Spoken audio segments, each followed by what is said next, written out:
Good evening, everyone, and welcome to Custom Carving and Epoxy UK Resin Q&A Live. And I'm excited for tonight because we have Nicole from the Blue Elephant Gifts with us, all the way from America. I think we're getting more popular in America than we are in the UK. So I don't know if the UK artists are just a little bit shy. I don't know, but there we go. But welcome. And before we get on with the show, everybody, Nicole is so close to 5,000 subscribers, which is an amazing achievement. So if you haven't already, go and subscribe to the Blue Elephant Gifts on YouTube. But hello, Nicole. How's your day going? It's going pretty good. How are you? Yeah, I'm good, thank you. It's nice to meet you as well, because I've actually watched quite a few of your videos.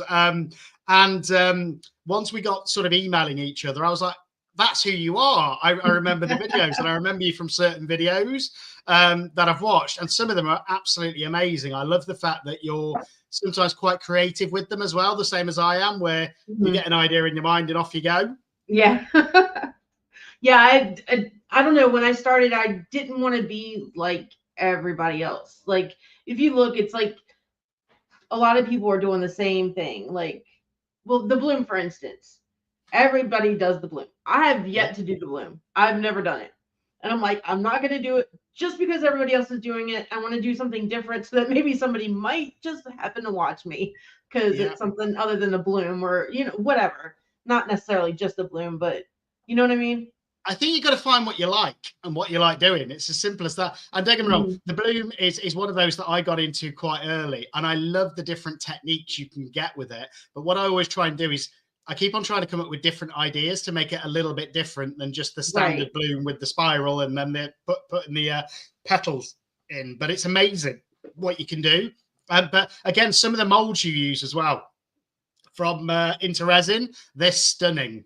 And I love the InterResin molds. Oh my God, they are amazing. And honestly, like, I thank God that they reached out to me. I guess it was like sometime last year because God knows I wouldn't be able to afford all of the ones that I got. But they, like, you don't really know, you can't tell the difference until you've used an InterResin mold.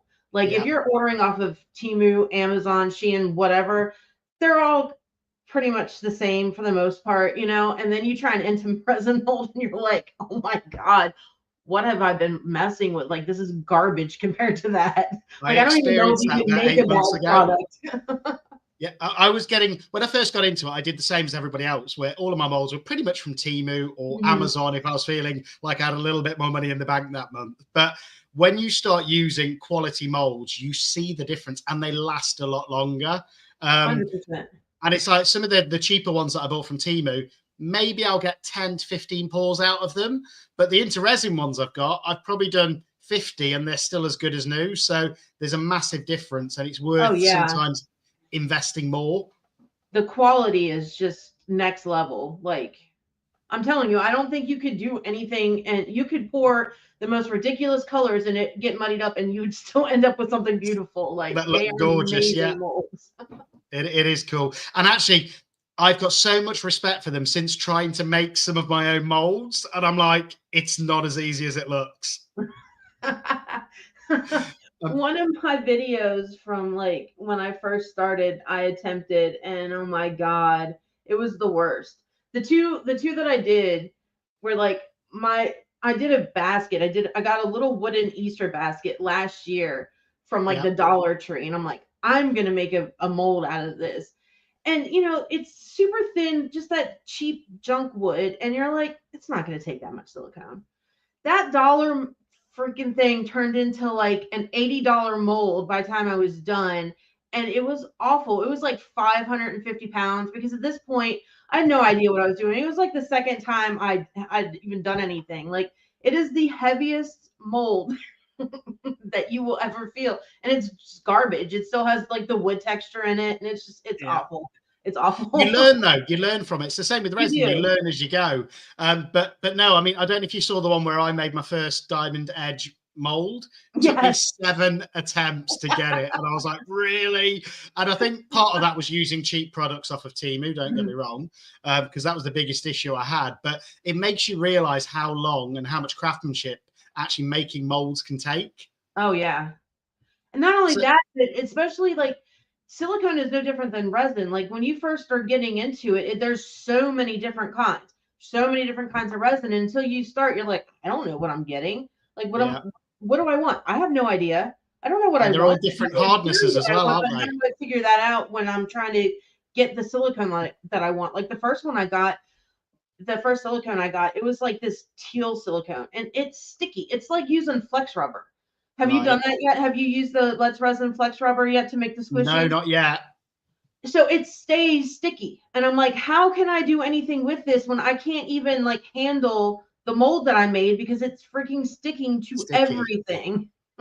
It was awful. So I found one that I like with Let's Resin and I'm just like, I'm sticking to it. I'm Well, not there's so many, I doing didn't even anything know else. this, but there's so many different types of hardnesses as well in your Mhm. silicones and things like that. And I think Laura, who we've had on the show from Laura's Design Studio, recently did one. And bless her, she really struggled with it because I think it was quite a hard silicone and it was Mhm. really hard to get the piece out after. And you don't even think about that. You just order like a liquid silicone and think they're all the same. Yeah. And then you So, sit there and you're like looking at these molds and you're like, all right, how did they do that? And how can I make that happen? Like, I was talking to one of my friends online and she was like, okay, well, this is what I want to do. But how do I do the lid part? I'm like, I don't know. I've been trying to figure that out and I can't for the life of me. Like, I know what I want to do, but I can't figure out how they get, because you're supposed to put the flat part on the bottom, but yeah. how do they get the lip here or this there or the design on top? And it's like, I have no idea. I have no idea. Yeah, Tracy's saying that her Crystal Edge coaster mold cost her over £200 to make. Oh my gosh. So I think she had a few attempts at that as well. But do you know what? It's fun. I still love it, and I'm going to be making a few more just because the whole experience was fun to do, Mhm. and it's something that nobody else in the world will have if you make your own Exactly. mold. Exactly. Um, and yes, some people make them sell, but a lot of mine is just for me and fun and personal use. And I think, do you know what else can I do? What I've not seen, what I can't buy, Mhm. and I think that's the exciting thing. But we've already got some questions coming through, and normally it's a little bit later on we get questions coming through. But if you're happy, before we go through those, I've got a couple of questions about sort of your channel as well, because it's only been going for about a year, hasn't it? I think. It'll be 2 in June, I think. Somewhere Okay. right in there. But you're up to just over 4,500 subscribers now. And what I have noticed is you've got a really loyal subscriber base that seem to watch your videos, which is I brilliant do. because I that's do. what you want, is people to come back and watch your videos essentially because they enjoy them. And I think you've got 246 videos out now. Something like that, yeah. Sounds about And right. is it normally sort of 3 a week that you try and schedule? Yes. Yes.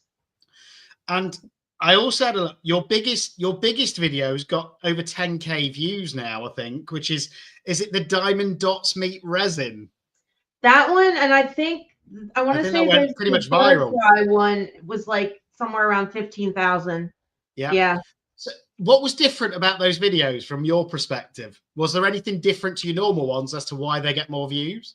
So with the butterfly one, it was, I don't know if you've seen, it was that really ginormous butterfly mold that has all like the flowers and all kinds of cutouts and stuff in it, Yeah. where it should be blank space or just the negative space or whatever. And I did that and then I put resin into those negative spaces.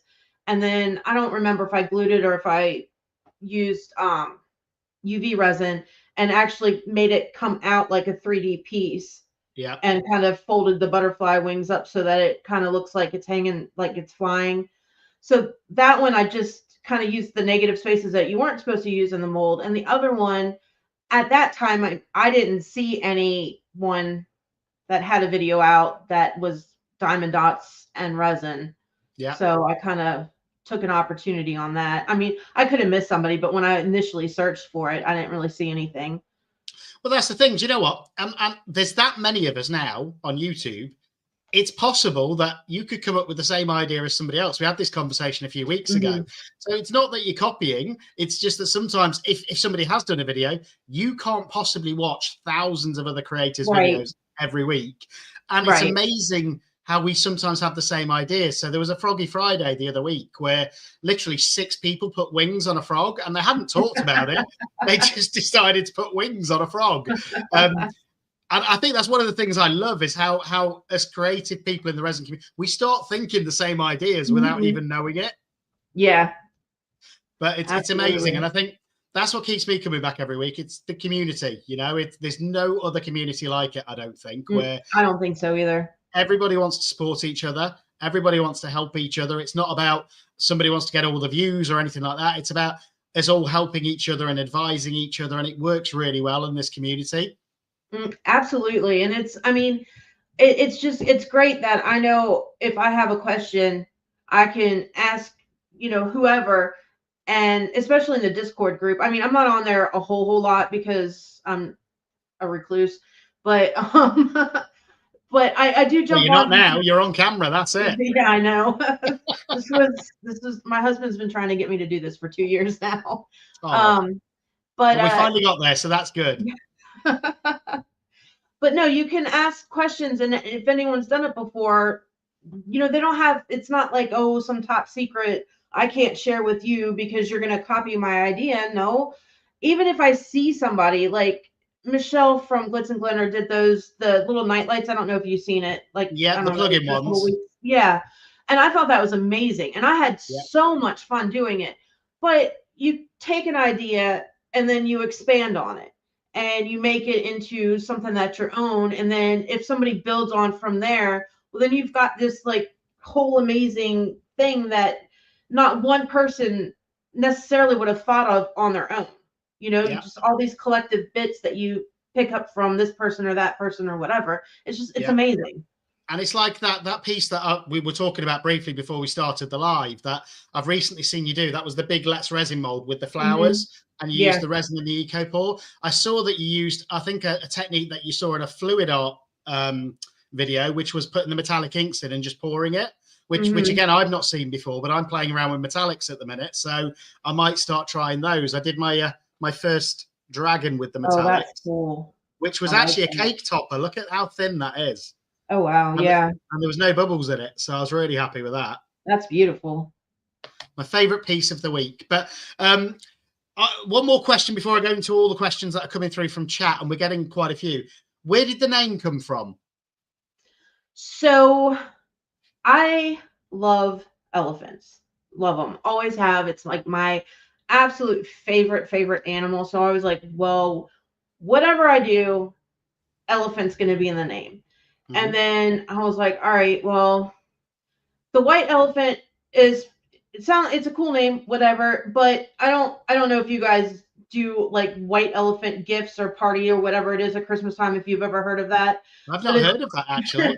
So it's like a Christmas party type thing where you buy like set an amount of whatever, $20 or whatever, and they're like gag gifts, and then you go around and people get them. It's or like whatever. Secret Santa sort of thing. Something like that, but it's all kind of like, kind of weird, funny gifts, stuff like that. Yeah. And I was like, well, all right, I'm not going to do that because then it's going to, when people are searching for it, it's going to come up with the wrong kind of, videos. It's going to be like a bunch of white elephant stuff like that. And I don't want to be, not that I don't want to be associated with that, but I just don't want that to be nobody's going to find me. Nope. So I was like, all right, well, my favorite colors are green and blue. So maybe green. I don't know. I just ended up settling on blue. And I was like, the blue elephant gifts. And initially, it came about before I ever even started YouTube. My whole thing was, I'm going to start an Etsy shop. I'm going to make resin and I'm going to sell it. Yeah. I made a whole lot of resin. And I got a whole lot of resin sitting in my garage. Yeah, I know that feeling. I've got about 200 pieces now in my living room. And it's like, what do I do with them? How do I sell? Don't get me wrong, I love looking at most of them. But it's like, I've got a set of drawers behind me. And one of those top drawers is literally filled with cabochons from when I was first getting into Petri effect and things like that. There must be 300 cabochons in there that I just haven't put on backings to sell because I haven't sold anything yet. So I think, well, what's the point in making them into the jewelry if they're not selling? But it's something that I'm going to look into probably. Did you see my wood carving of an elephant, since you like the elephants? I seen you showed it to... Was it Dawn and Michelle on the live with them that you showed it? I think it was, yeah. So I saw that. I didn't actually see the video of you making it, but I did see that. That's awesome. It's my favorite piece. I'm never going to sell that. That's staying in my living room, and it took the best part of a week because it's a tough wood with it being end grain to actually carve it in. But again, I love animals, so that's why that is now on my mantelpiece and it isn't going anywhere. But yeah, I think sometimes you make a piece and you're like, doesn't matter what somebody offers me, that's not for sale. Exactly. So Sherry's asking, she says she loves the music on your channel, especially the intro. Do you have contacts in music to write or perform the songs? I do not. I use Suno, Suno. It's the one that Tracy put in Discord like forever ago, and it's an AI generated one. So I just kind of feed it in whatever I am working on or however I want it to go, and then just let it go from there. Yeah. Is that a free one as well? I haven't come across that one. It's free. Okay. I think they have a paid version, but I just use the free one. It's often the way. Sometimes I think with the free versions, it only does like 30-second clips, and then you need to keep regenerating to get a 2-minute clip or a 3-minute clip. This one, some of them are like 4 minutes long. Oh, wow. So it's full out, and you get like 50 credits a day. So each song is 10 credits. So you can do up to 5 in a day. I've got a library, probably like 200 songs now. I might have to look into that. Although whenever I put music in my videos, I get complaints and comments and saying, don't put music in. It distracts from the projects. And maybe it's the songs that I'm generating just aren't right. Or it could be because when I first started when I first started editing, like I am, electronics and we don't get along very well. Okay. They don't like me and I don't like them. Yeah. So of course, I get into something that's nothing but a bunch of electronics. Like I have no idea how to edit. I have no idea how to do any of the stuff that I'm doing. And I didn't realize when I was editing my videos that you can control the volume on the audio, or that you could like clip out parts or whatever. So the first few videos are mine. I mean, I refuse to go back and watch them because it's just like, you should. I love doing it because, again, my first one was 5 years ago, and I literally looked 12 in that video. And this, because I didn't have the beard then or anything like that, and I look about 12. Had a bit more hair though. But it's hilarious to go back and watch now and think, really, was that me on a video? And people still chose to watch it. But then if you compare your recent video to one of those, you start thinking to yourself, doesn't matter about the views. I know I'm improving. Right. Yeah, I've learned, oh my God, so much. But it could be maybe like they might just not like the music. I don't know, but it could be like the volume, or if you have it, because I've noticed in some of them where I don't know if you do it when you edit yours, or if you have, I would assume that you would have the option to where you could fade the music in and out for up to like 10 seconds. It could be that it's too much going on while you're talking and they can't hear one thing over another, because depending on the volume that you have, at least what I've noticed in some other people's videos that I'm watching, I'm like, I can't watch this because it's just too much coming at me, and my brain's like, no. No, just the music on one of my videos caused me to lose a subscriber, which to this day I think was a little bit hilarious because it was all explained, and it was Michelle from Glitz and Glitter. She had a track on one of her videos. And I had the same track because we used at that time the same editing software. And this subscriber, bless her, she was like, no, you're copying Michelle's music. That's it. I'm unsubscribing. And I'm like, no, it's just the fact we clearly use the same editor. But you can't please everyone. That's one thing I've learned. Exactly. I've had somebody say that I should stop using the music that I use because it's AI generated and it's all childish. I was like, okay. If you don't like it, watch somebody else. That's my answer usually. I'm not going to please everyone. Not everyone likes a 43-year-old British bloke doing resin. Some do, and some don't. And I think that's the beauty of it. Is there's so many of us now. There's almost a different creator for every demographic.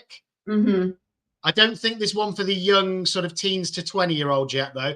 For some reason, I haven't got anybody in that sort of category in my audience. Everybody in my audience is, I think, pretty much 40 plus.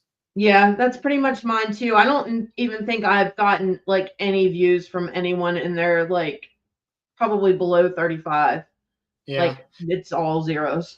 I'm going to have to try and do a Mr. Beast style video and see if that gets the younger audience.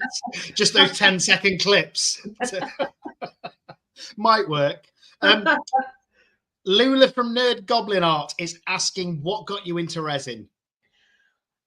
So And I hope right your eye's before... okay, Lula, as well. She's had a poorly eye, so. Oh.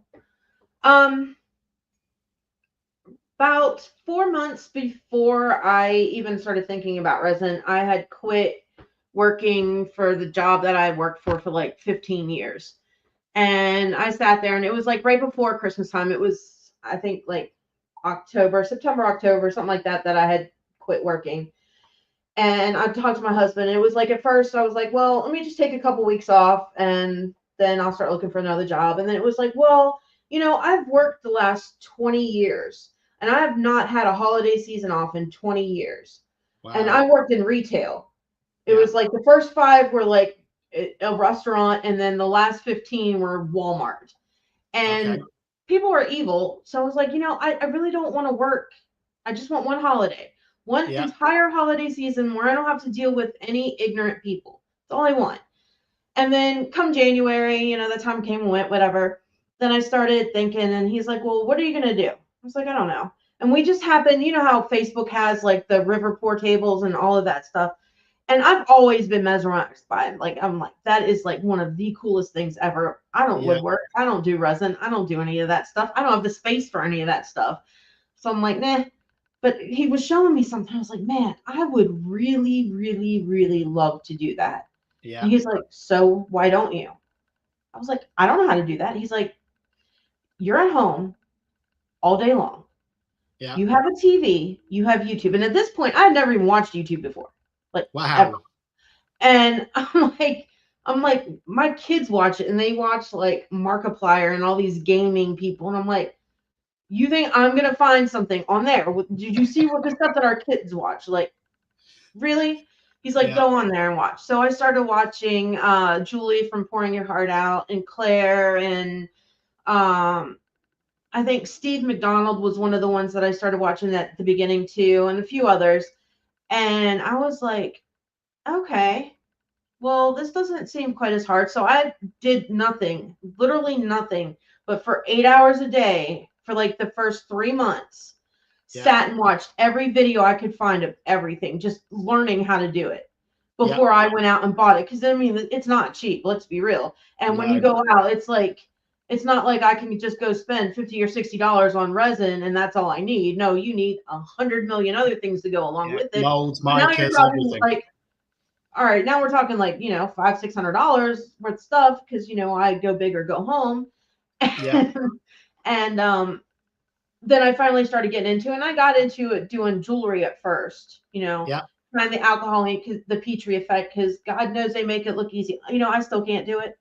Really? Like, I can get a little bit. Like, you can see it's wanting to think about dropping, but it's like, we're just joking. We're not. I think you've got to get the right inks with the right resin to make it work. It's as simple as that. And I think that's the difficult thing. Is the best ones I've had are using the Let's Resin inks and the Let's Resin Sinker White with the Let's Resin resin. And it's like, it's almost like resin or the Daniel Cooper one. No, the regular one. They're the best ones that I've had. Really? I can't do it. It's going to be one of those things. Are you doing it straight away? So literally mix your resin. Once it's ready, pour it into the mold, put the inks on, and then put the Sinker White on. Okay. That's where I've had my best results. But because I even thought about talking to them and seeing if they would send me some of the Daniel Cooper collab resin, because I'm like, I don't know what else to do. Like, tried that yet. I've heard that's better. I think the biggest thing I would say is when I get in loads of blobs in it, which is usually the problem with Petri, it's because I've gone too heavy with the white. So I literally do 1 drop of white per drop of color. That's it. And I think that's when I've had the best effect. And that's only using those products. Again, I'm sure there's other resins out there that you can get great effects with, but that's where I've had the most success. So if ever I do Petri, I use those. I've done it with the Apex resins as well, and it came out really well. So, and not every time though, I could do one project one day, do it exactly the same the next day, and I'll get blobs.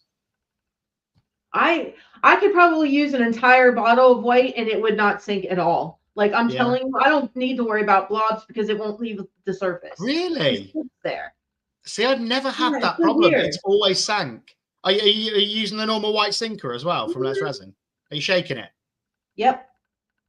I don't know then. I don't know what to say. It's like, nope, you're not. That's going to be the one thing that you're not going to be able to do. Yeah, the only time I've had it where it hasn't sank is where I've used a really thick resin. And then it didn't. It just kind of flattened out on the surface. But yeah, it's strange. And I think sometimes your climate can make a difference as well. So temperature in which you're doing it. But no, that's the best effects that I've had with Petrie. But I still will do it one day and it will work, and then the next day it won't. So you've just got to play with it, I suppose. Yeah. I definitely one day I want to figure it out. Yeah, awesome incidentals. Welcome. I don't think we've had you on before, but she said she or he is saying that they're thankful there's no blooms and they love watching you, so that's good. Well, thank you. Also, Erica's saying that your hair is amazing. Thank you. My husband, I did it the other day, and he was like, "Oh, so you're trying to be the Joker?" No. I've also noticed in your videos as well, you've got an owl on your arm as well, haven't you? Yeah, I got an owl. Yeah. And then my elephant. Turtle. Yeah. I've got all kinds. Yeah.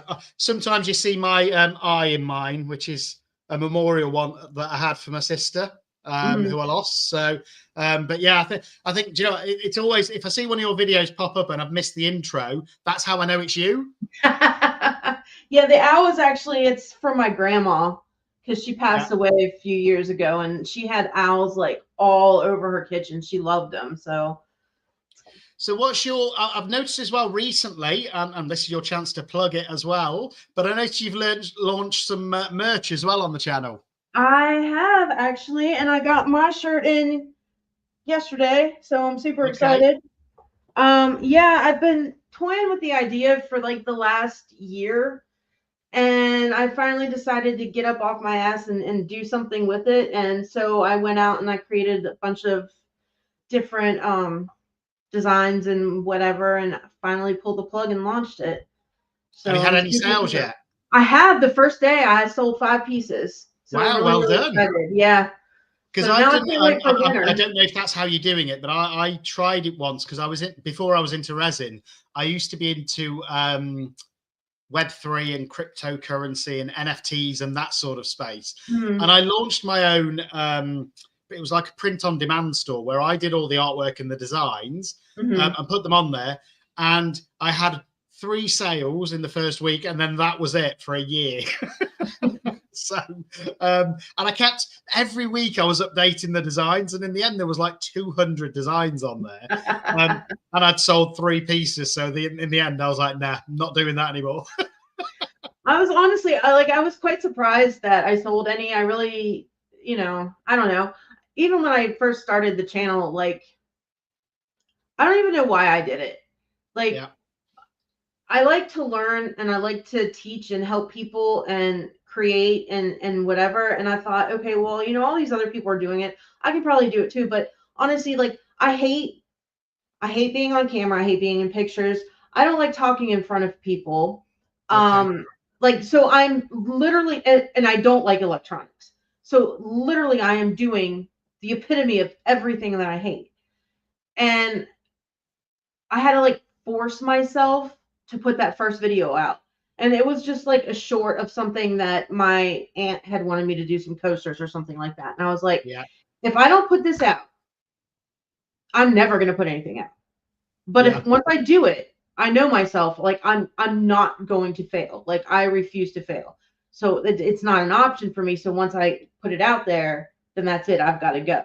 So I like, it's like the crappiest, like 15-second whatever ever. But it was like kind of like my kicking myself to make myself do it. So like, and I was like, man, nobody's ever going to find me. Nobody's ever going to watch me. Like, this is just, it's terrible, but I'm just going to keep on keeping on and we'll see. And I remember it took me forever to hit that first 100 subs. Start Like to get I that was like traction. begging everybody in my family, hey, I've started a YouTube channel. You need to subscribe to me. I made my kids sign up for an account. And I was like, you have to do it. And they're like, Mom, I don't care. You have to, you have to do it. So like my first 10 subscribers are just family that nobody watches anyway. And Yeah, then finally I hit 100 and I was like, oh my God, 100 people watch me. I'm so excited. That was like an the best day amazing ever. feeling. And now it's like 5,000, like, well, almost like that many people really watch me. Like, why? Yeah. Like I don't know. Do you know what it is though? When I watch your videos, what I love is it's just like being sat there with you in your studio and you're just chatting away. And that's how it comes across, very natural, and still learning, obviously, and you're quite creative with it. And I think that's why you're probably growing really well. And Lisa's saying she did the diamond dot with the resin after watching your video, and it was beautiful. Really? I don't have any diamond dots, and she's also saying that I look really young to her now, so she might need to check her glasses. But there we go. But no. So what is your plan? What do you want to happen with your channel? Where do you want it to go? Um, so I always have like an internal competition with myself, and I've always strived to be like the best. And it like this is gonna come across. I don't want this to come across the wrong way. Like I'm not like in competition with like anyone that's got a YouTube channel, but it's like I want to be. I don't know. I want to be up there. You know, I want to be like one of those people that when you talk about Claire or Julie or everybody knows exactly who you're talking about. Yeah, Like that's what I want. I want to be able to. Daniel Cooper. You can't not know Yeah, him. exactly. Like I want that to be me, but in that same sense, I want it to be that I helped someone find or not find their creativity, but maybe, I don't know, but know that they can do it. Like I purposely put myself in positions that I don't like to overcome them. And I guess that's kind of like what I want through art or whatever to be able to help people to do, if that makes Yeah. sense. No, I think that's one of the things that I love as well. It's just teaching people. And you know, I'll have 2 or 3 videos that get stuck on 100 views. That's it. And I'm like, what have I done wrong in those videos? But then Yeah. it is though. Sometimes it just happens. It's like I think one of my best videos. It's got about 6,500 views, and then the Mhm. one straight after got like 100 views, and I'm like, for me, I think the videos were just as good, but Mhm. for some reason people don't watch them or it doesn't push them out or whatever it is. But if I get one comment from somebody saying that they like the video and they've learned something, it means the world, and that's what keeps you going, I think. It does. It really does. And it's like, okay. And then, um, so, okay, I've got to put this out here because everybody thinks that I am too hard on myself. And I get a lot of comments saying that I am. Yeah, I am I have a very strange, unique sense of humor. I'm very sarcastic, and I don't mind making fun of myself if I do something stupid, because if you don't laugh, you're gonna cry. So might as well laugh about it. So yeah, in my videos, I like to kind of put like a third person talking in there, like talking about me. Oh, well, she's doing this and she's doing that and whatever. yeah, It's really not to be hard on myself. It's kind of just to make somebody laugh if I can, if they have the same weird sense of humor as I that I do. Because I yeah. guess not everybody gets it and they're like, oh, you know, you're too hard on yourself. No, not really. I mean, sometimes maybe, but I know things aren't going to go the way that I want them to all the time. No, and I think that's the thing. We all are. We're all sort of. We all want the perfect result every time. I think we know it's not going to happen Yeah. because resin does what it wants half the time. But I Right. think that's also part of the fun, the failures until you get that successful piece as well. Because you But learn so much from it. yeah, And in the failures, it could be a failure for what you're trying to do, but yeah, then you figure out something that that you didn't even know existed. And now you're like, oh, okay, well, yeah. maybe I can do this next time. And then And that doesn't most new work. But techniques were probably failures. If you Exactly. think about it, Exactly. most of these new viral techniques or that go out there, it's probably failures, and then they're like, "Oh, that looks really good," Exactly. which is part of the fun. We've got a comment from Teresa Clark as well, and I think she's new to the lives as well. So hello, Teresa. She's put, "Hi Nicole, lovely to put a face to the voice. I've been with you from the start. Never miss a video. When are you doing a challenge with your husband?" And she's looking forward to seeing that. So I ordered the mold. I just got the mold in the other day. I have to kind of play my husband around this time of year. He does a lot of traveling for his job. So Okay. we're kind of playing it in between when the weekends when he's home to kind of get it filmed and everything. So it's probably going to be a few weeks still because like he's going away tomorrow again till we can get together to actually do it. But it is in the works. Yeah. Okay. And what is the mold? Just out of curiosity, what are you going to be doing? Um, it's since Easter's right around the corner, hopefully it'll be done by then. It's the like praying hands, but it's got I think it's like the Last Supper or whatever, like all the disciples in it. Okay. So I seen it and I was like, all right, well, I need an excuse to get this, so that's my excuse. So we're gonna do it and paint it because he is an oil painter, like well, that's his hobby, not his job, but he does beautifully, like, but he's more like nature type scenes and whatever. Yeah. And every time I paint, he's like, oh, well, I would have done this differently, or I would have done that, and blah, blah, blah, blah, blah. And I'm like, all I right. heard that in your Easter egg video, actually. It's like, okay, so we'll see. So I'm guessing he's going to use the color black. I would assume. I picked up on that, but no, I think. Do you know what? That's part of the fun, though, as well. Oh, thank you, Lisa. She said she liked my tattoo on my arm as well, so thank you for that. One day I'll show you the ultrasound on my back as well. But I've actually got my oldest daughter. When she was born, I had her ultrasound tattooed on my back, and it takes up a quarter of my back. Oh, wow. But I thought it was different. Nobody else Yeah. is walking around with an ultrasound on the back, so something very different. She gets embarrassed though now because she's 14, and if I take them swimming, and obviously I'm topless at that point, and she's like, "Dad, you're so embarrassing." I'm like, "What? That's what you look like in your mum's tummy before you were born." So it's always fun to embarrass them, though. I think at that age. Oh, well, if it's not that, it's going to be something else anyway. So. Yeah.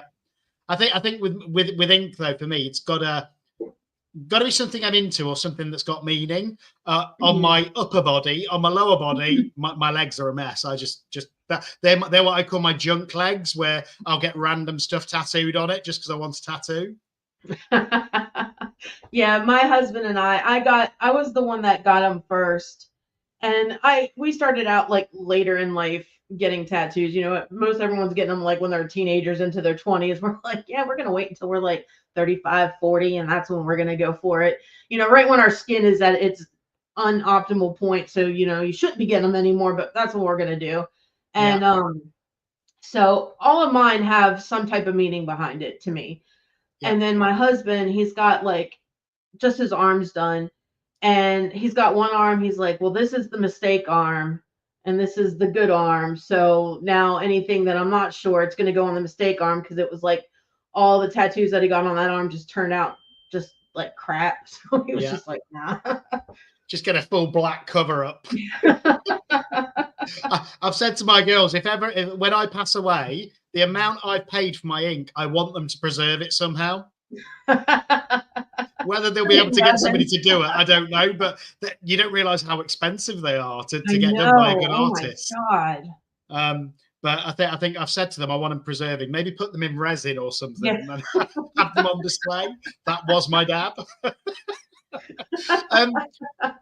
Lisa's saying that she doesn't do videos because she's seen several people having trouble with mean people, and some of them aren't here anymore. And I think you will get that. There's always going to be what I call internet trolls, or people that just don't like you and just don't connect with you. But in resin, I think you get a heck of a lot more positive comments than you do negative. Yeah, absolutely. I mean, I do have it so that YouTube kind of filters out a lot of the negative stuff, but I do get them. I had somebody that asked me, does it cost more to get a tattoo when you're fat as opposed to when you're skinny. And it's like, really, dude, like, seriously? Yeah. So you just got to learn to kind of like, I don't care. Like, I Yeah. do and I don't. Like, it's kind of like, all right, well, that sucks. But at the same time, it's like, you know what? I'm not going to let you ruin my day. So delete, gone, see you later. Like, I just don't have time for people like that, you know? I agree. And you know what? Those people are probably the most insecure people in the world with themselves, and Mhm. that's why they're venting on other people's channels to make them feel better about themselves. And I just ignore it. And luckily, I've not had that many. But I just ignore them, because even if you bother commenting back, it just gives them the attention what they Yeah. want. Yeah. And I Well, think, part of me is like, I want to just go off and say a few things, but then I don't want to be that person. Like, yeah. and then I'm giving you the attention that you want. So I'm just not going to acknowledge you at all. Yeah, Erica apparently got married by a Jedi in a planetarium for her public ceremony. I never knew that. She didn't bring that up on the show. But I think the commentary that's going off in chat at the minute is that we're all a little bit eccentric in our own ways, which I think most people that are into art or craft tend to be a little bit Mhm. eccentric because that's where the ideas usually come from. Yeah. So, but it's part of being fun. It's part of being human, and I think that's when I look at YouTube. Technically, YouTube is almost a duplicate of the real world, but in video form. So it's Hmm. like in real life, you're gonna get nasty people, you're gonna Yep. get nice people, and it's just the same on YouTube, really. Hmm. But But as long as you I don't feel let, like on YouTube though they have the balls to be a little bit nastier than what they would be in real life, because in real life you have to face me down and look at me in the face. When yeah, you're hiding behind a screen that nobody can see you, well, I can't call you out on your shit then, because you know I just, I don't know. I That's why part of me hates the internet. yeah, That part where people are just like, they feel like they can just do whatever, treat somebody however they want to treat them, just because they're having a crap day or whatever. Like, no. yeah. And that's what you got to remember. Sometimes people are just having a bad day. Something Hmm. could have gone off, and they might not be nasty people. They might just be feeling like they want to take something out on people, which again they shouldn't, but we know it happens in the world. Hmm. You're getting loads of support in the chat at the minute. So Carolyn Mazzoni saying that she loves your channel, which is nice. There's lots of people saying that they love your channel. So that's what you got to focus on. Do you know, if you're going to do YouTube, focus on the positive people. And I'm the same in real life. If people are negative around me, or I think they're having a negative influence on me, I block them in real life. So, Hmm. and even down to relatives, I haven't spoken to my brother for 4 years because of the way he is, and he has a negative impact on me in life. So I think that's the thing. On YouTube, though, it's much simpler. You can just block them. It's a lot easier.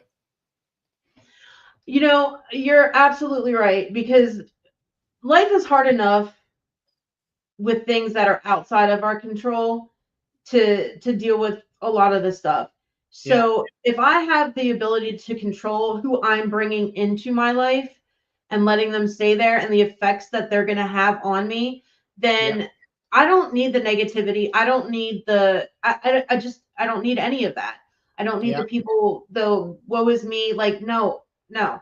I need the positivity. I want somebody that's going to be uplifting, that is going to, you know, help want me to succeed, whether it be in this or just in other areas of my life, so that I can do the same for them, and then we can grow together. I don't yeah, need somebody that's going to weigh me down and bring me down and all of that. Like, it doesn't matter who you are.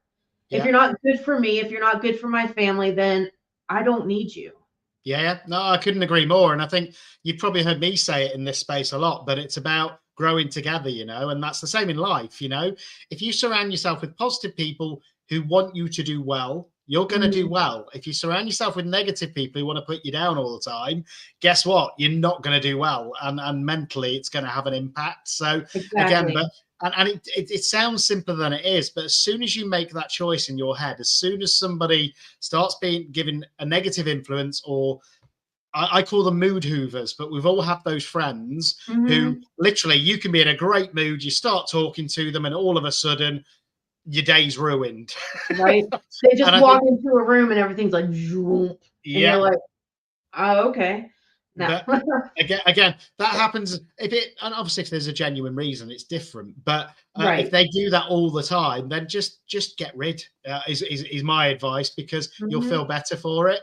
And we've got Cobnuts and Tuppence saying that if you take the comments to heart, you're just giving them too much power, which again I agree with. Mm-hmm. Keyboard Absolutely. warriors, they're everywhere, unfortunately. So with regards to your sort of resin projects, have you got a favorite? Um, as of lately, that oil painting one from the Into Resin with the flowers and the vase is Yeah, probably one of my. There's nothing about it that I don't like. Like even the cracks and all this stuff from the resin seeping under the eco pour. yeah, Honestly, where yeah, it could have been looked at as oh my god, I just wasted all of this. It honestly added to it for the effect that I was going for. yeah, So I think that lately is probably one of my favorites. yeah. Um, I don't know. There's a whole lot of them that I'm not just like, eh, like it's okay, but that one's definitely a favorite of Yeah, mine. well, that really stood out when I watched it. I was like, Mhm. wow. I need to get that mold because I've got about Yeah. 20 ideas in my head. And B, it looked amazing the way that you did it as well. But I just thought when you did it, there's so many different possibilities with it as well, with different backgrounds, different flowers. Mhm. And yeah, that is an amazing mold. So well done to Interresin for creating that as well. Yeah, it's awesome. I'm I am looking forward to doing it again. It just takes a lot of resin. Yeah, Like I know I think it was like 17 ounces I put just into the backing of it, and that yeah, wasn't counting the flowers. So, but I think if you do it half and half, like a 50-50 with it, I think it'll balance out pretty well. And plus it yeah. gives it like the weight from that eco that makes it like a good solid piece, not Peace. like super light like resin would be, you know? Yeah. And I think for me, when we talked about it briefly, but I've been doing some experiments with eco and resin recently. And some people's concern with eco is that it tends to be weaker once it's cured and it's sort of snaps easier than resin would. But this is where when you incorporate the two, sometimes it actually strengthens the eco pour as well, where Mhm. it makes it stronger so you don't get as much breaking. Yeah. And as I say, one of my latest experiments we talked about is going to go live on the 9th of April, where instead of mixing with water the eco pour, I just did it with deep pour, and that was an interesting experiment. But Yeah, that one I'm really, really curious about. yeah, I want to well, I see can how show that you the one works finished out. piece if you want to see it now. Absolutely. I can show you a couple actually. So this is one of them, which is a jigsaw. Oh, that has such a neat look to it. And it's like a ceramic, but I'll show you the other one actually because that shows it off better. Hang on 1 second. So this is the other one that I did, and I don't know if you can see, but it's almost like a stone-like effect Uh-huh. on the front. And again, it's a lot weightier by doing it with the resin and the eco pour mixed together than what the normal resin piece would be. So And does I it just have really, like what's the feel of it? Is it feel like resin or does it feel more like the it feels eco? more like stone or ceramic.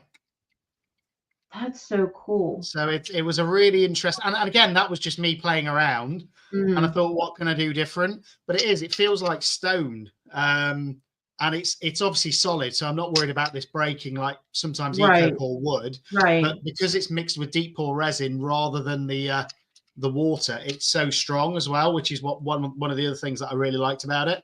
Mm. So So what there you part go. did Look, you use? A or B? the what? Sorry, What part did you use? A or B? both.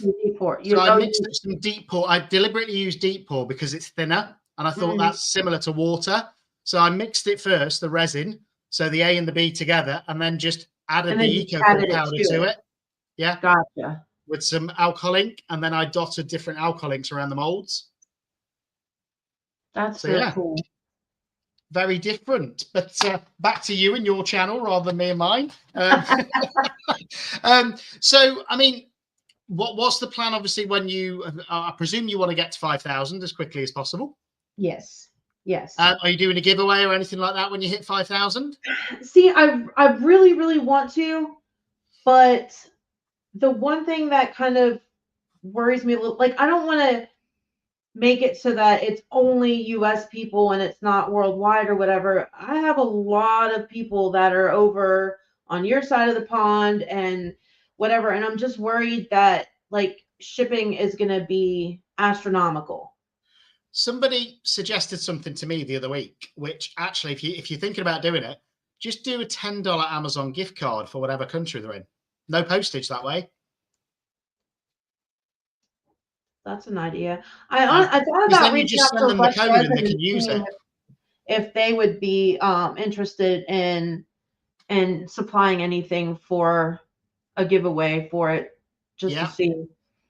Well, I think they've done that before for some creators as well. So again, then they can ship it as well, which obviously saves you the shipping. So that might be an idea as well. It's just I know that's a big milestone usually when people go, okay, we're going to do a bit of a giveaway or things like that. But again, it's great to see that how you've grown as well.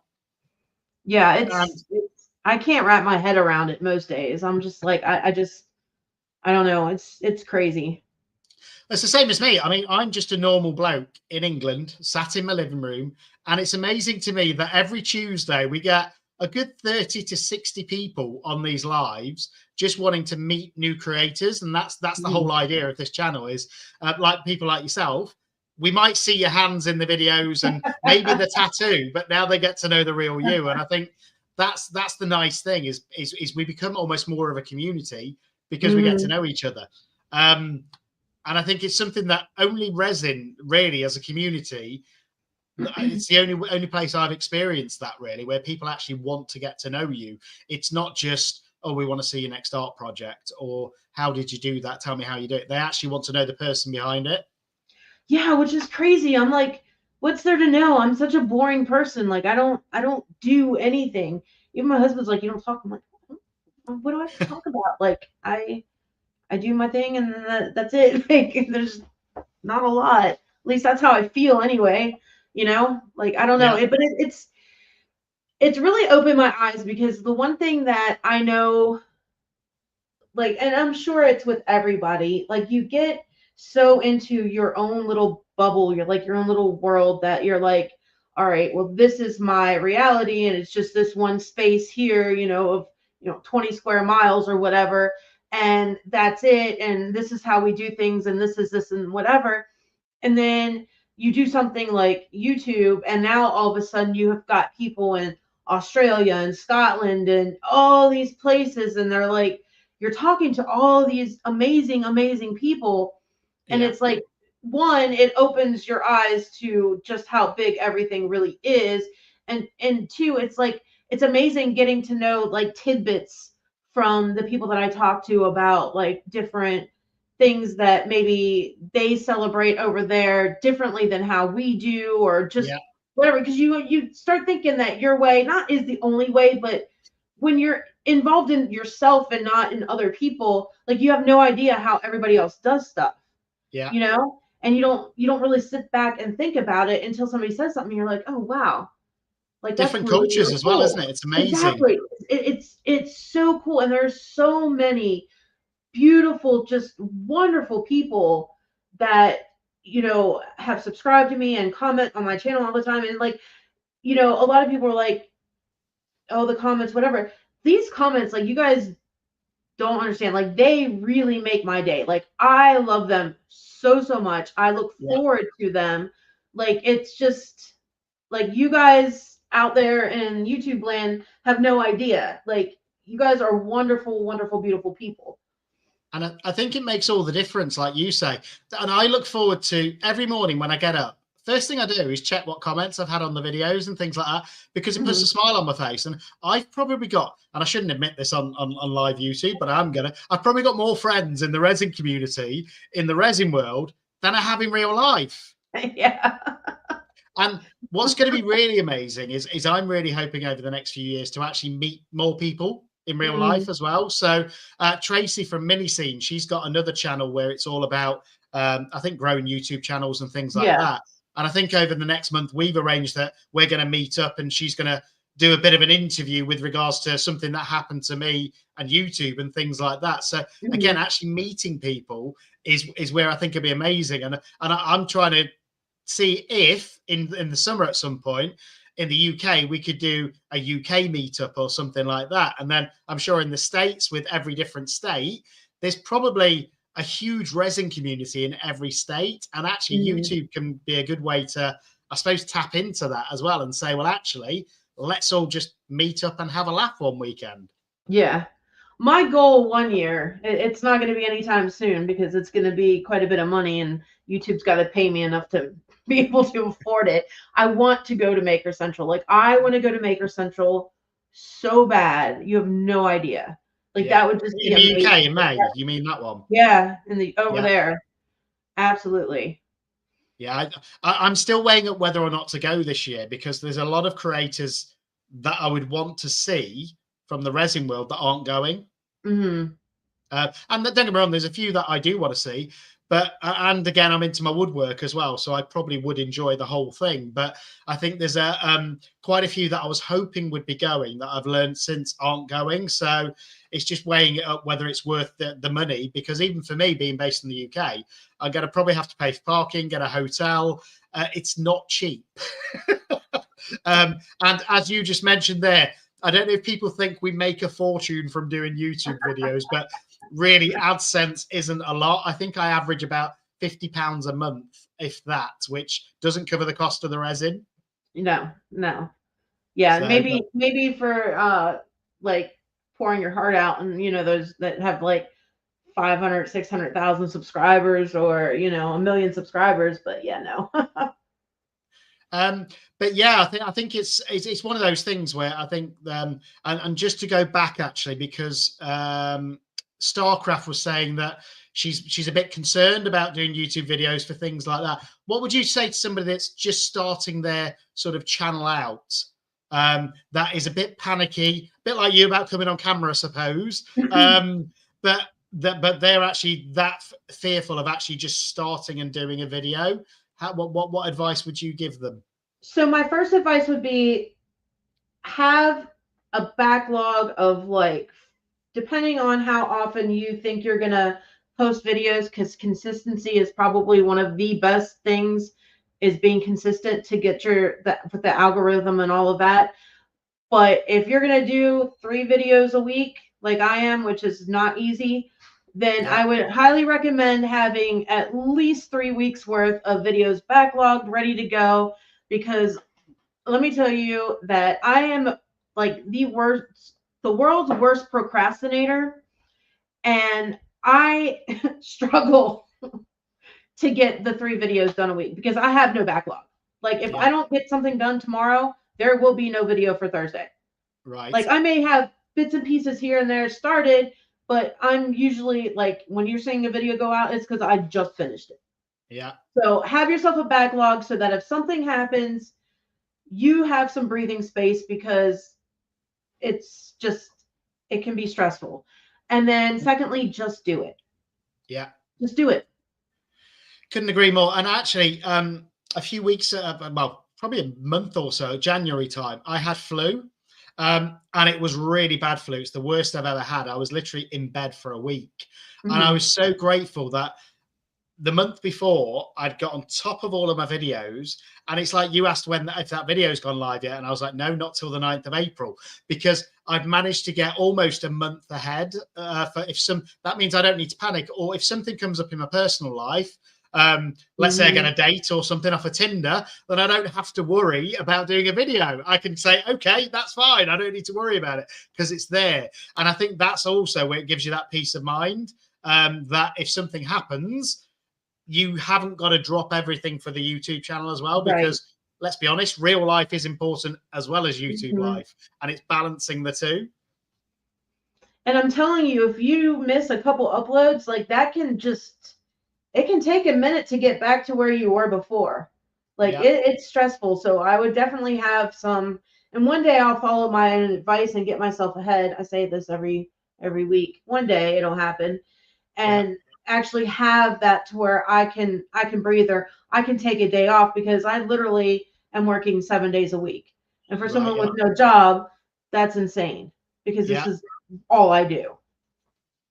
I get it, and trust me, I do get it. That's where these bags come from, because Yeah. I work full time, and I try and get at least 2 videos out a week, and a live every week. So people don't realize until you start editing videos how long that can actually take. And it's not even the video. Most of my projects, the smaller projects, take maybe an hour to actually do and film, but then it's 2 to 3 hours of editing. For editing. Oh my God, yes.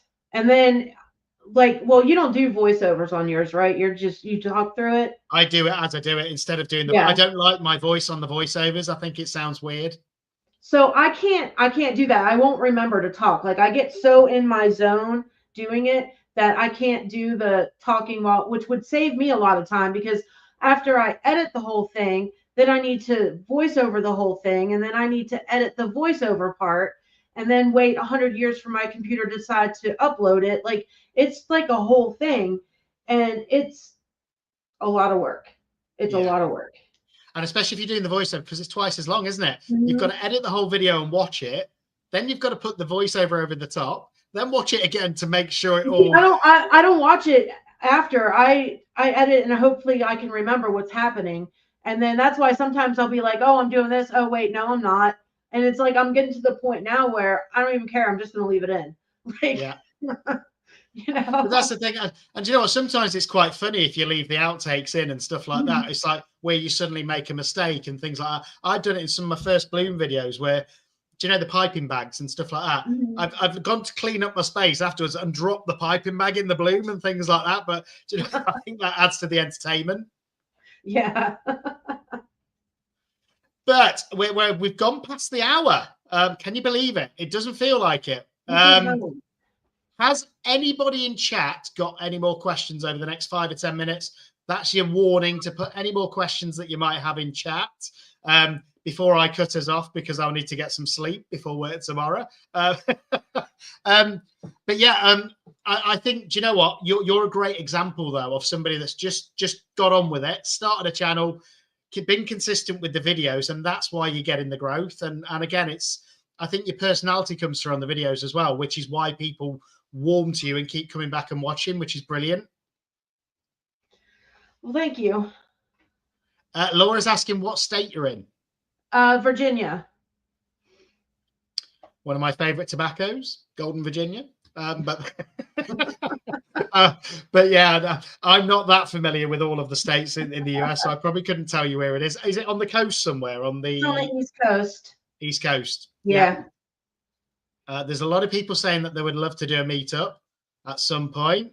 That would be awesome. So I think, do you know what? It'd be really cool if we could arrange one in the States, or one in a particular state where people could all go. Then we could do one in the UK and kind of live it together at the same time. That would be really cool. Yeah, that would absolutely be cool. And I think the world is getting smaller, as we said earlier on. And I think that's the exciting thing, is that could actually happen. I think. And I think next year for me, I actually want to go to the States, because I've never been. And it's really weird, because I used to go to an American school when I lived abroad. So I know quite a bit of American history and things like that, because I had to learn American history, because that's what they taught in American schools. Right. So I would love to go, and obviously the Cowboys, the Indians, Yellowstone, Arizona, and all of that, and just see all of those different areas, and maybe do a road trip. But I think it'd be a long road trip, and I'd need to get a lot of time off work. Yeah. It's probably like 3 weeks at least to be able to drive from one coast to the other and actually like stop and see stuff. Yeah, like a 3-week road trip. Yeah, Laura, I do not have an OnlyFans page, but there we go. There's a line that will not be crossed. But no, I am single. I am on Tinder, I'll be honest. But I think that's how you've got to do it. That's so bizarre for me as well, because last time I went properly dating was probably 10 years ago, when you'd still go into a pub, meet somebody and have a chat. And now it's all going to be prearranged on an app. It's just So weird. Yeah, that's crazy. My husband and I got married before that all really blew up, but I It's the couldn't. best way, trust me. There's a lot of strange people on these apps. Tracy's saying that voiceovers work really well for those that are good at them. She says that she's, shall we say, rubbish at it, and that was why for her it's quicker to do it live. It's the same for me.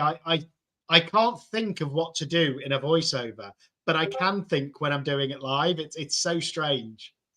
The only thing I can think of doing it, if I was to do it live, is when I get pissed off, I'd just be cussing at whatever's going on. Like I couldn't actually sit there and be like, well, I'm going to do this right now. I can't make it work. I just can't. Yeah. Now, if you listen to the ones that I've done with a voiceover, they sound rubbish. So don't just skip those videos. They're no good. KD Bergen is saying, Nicole, you're an inspiration. Oh, thank you. Chloe's saying that she really enjoyed it to both of us. So that's brilliant. Lula loves watching you as well. Thank you, Lula. VA is for lovers. That's what they say. I don't know. There's a lot of angry people here. I think there are everywhere, to be honest with you. Does the US have an accent? Different accents depending on what state you're in. Yeah, I think there's definitely a strong Southern accent when you go down south, from what I've heard from people. Yeah, and then up north, it's really weird too. Yeah, I don't feel like I have one, but I don't know. You sound American compared to a British accent, but I know that it's like. I wish I could have a British accent. You guys have like the coolest accent ever. Yes. See, a lot of Americans think that. I don't think it's that cool. I do. I would love it. Really weirdly, when I was a kid, because I went to an American school, I had an American accent.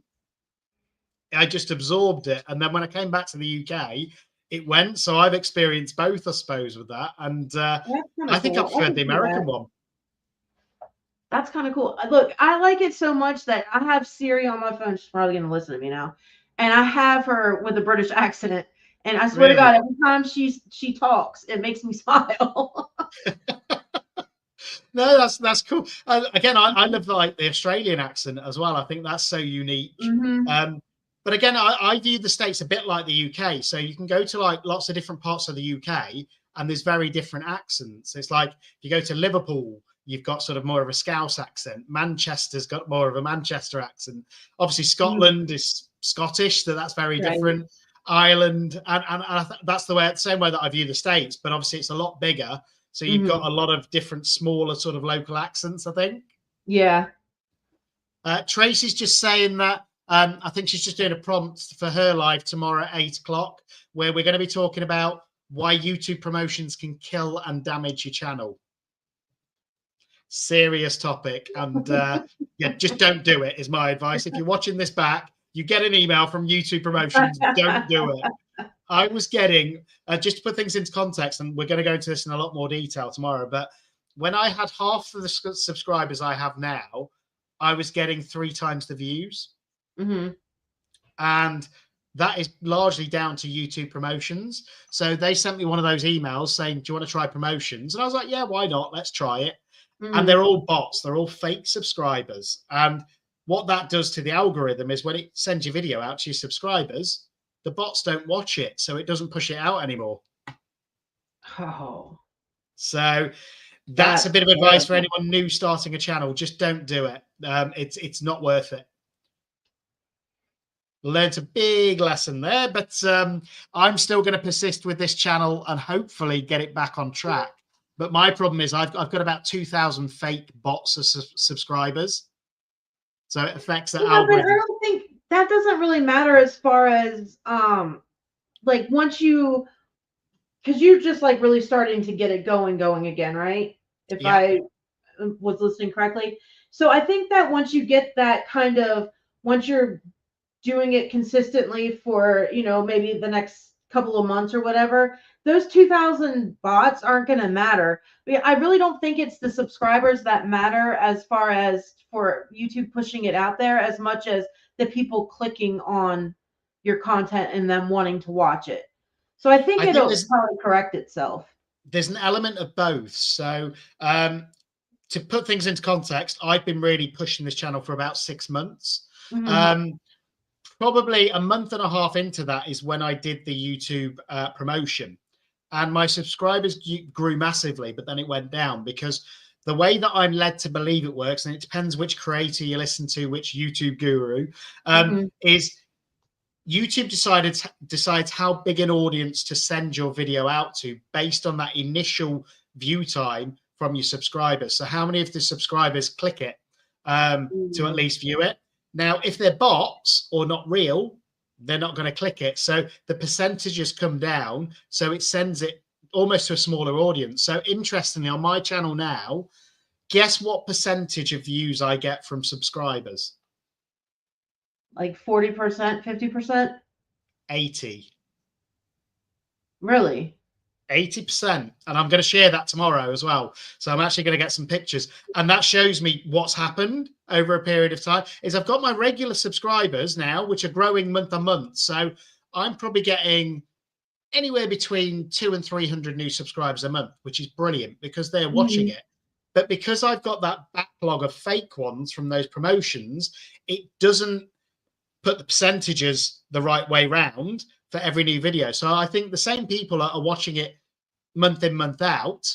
But obviously, because I've got that backlog of people that will never watch it and I can't delete them, I wish I could. I'm never going to get, until I've got, I don't know, 10, 15, 20,000 members, I'm always going to get probably a lower click-through rate. And that's what the algorithm works on as well.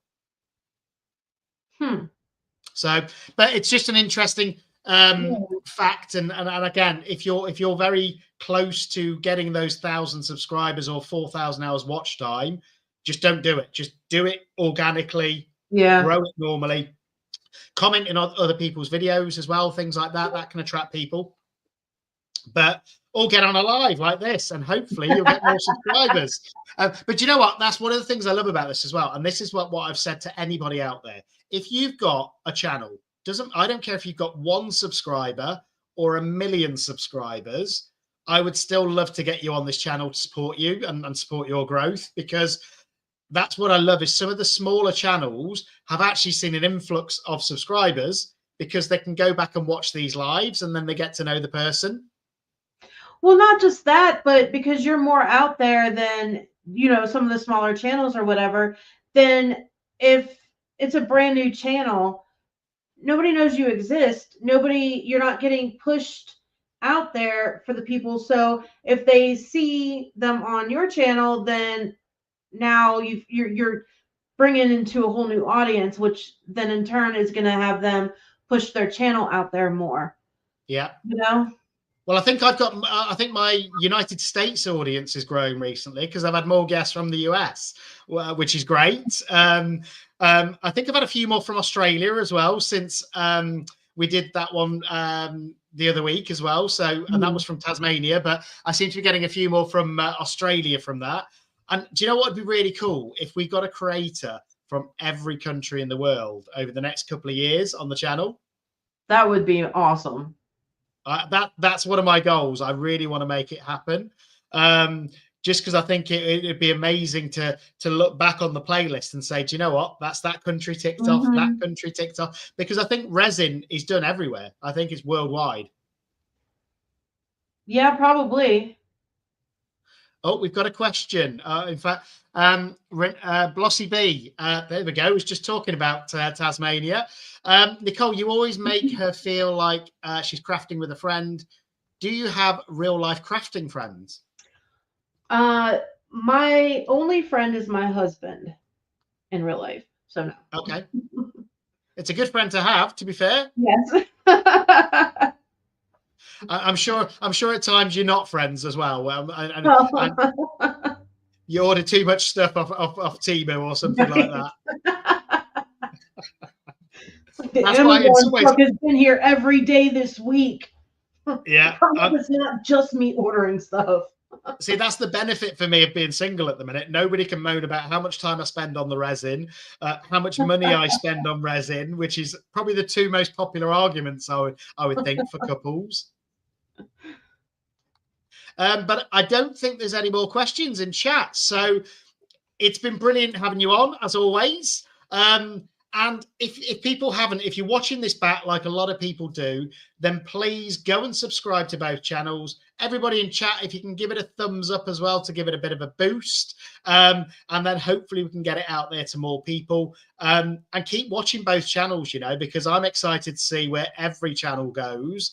And it's exciting for me to watch people's journey as well. And I think this time next year, I wouldn't be surprised if you've doubled your subscriber count at least. I don't know if you've got a goal in mind. 20. 20? 20,000. Yes. 20,000. That's a big goal. That's the goal. Well, go big or go home, right? Yeah, definitely. Definitely. I've still got to hit that 10,000. That's going to be my first big goal that I need to reach. Which hit 5. I'm hoping to do by 2030 is the plan. The way it's going, but who knows. But Tracy's saying in chat it's doable and that she loves both channels, so that's lovely. Thank you very much. And Teresa's saying in chat as well, you now have lots of friends, all of your subscribers. That I do. You guys make me smile on a daily basis. Indeed. So and hopefully you'll agree this wasn't too scary an experience for you. No, it was all right. No, it was great. Good. I'm glad you enjoyed it, and I'm glad your husband convinced you into it as well. So, yeah. And you know what? From the chat, I think everybody's loved meeting you as well. So thank you for coming on. Tracy's saying that you're amazing. So yeah, thank you, and keep doing what you're doing. I love watching your videos as well. Hopefully we can inspire each other and keep doing that. Everybody's just shouting loads of compliments in chat. So just keep doing what you're doing. And if anybody wants to come on the show as well, if you can, email me. If not, just put something in comments. I'll reach out. We've still got around about 38 slots for the rest of this year to fill. So there's plenty of space. But no, thank you, thanks everyone. A lot. Enjoy the rest of your day wherever you are in the world. Bye. See you later.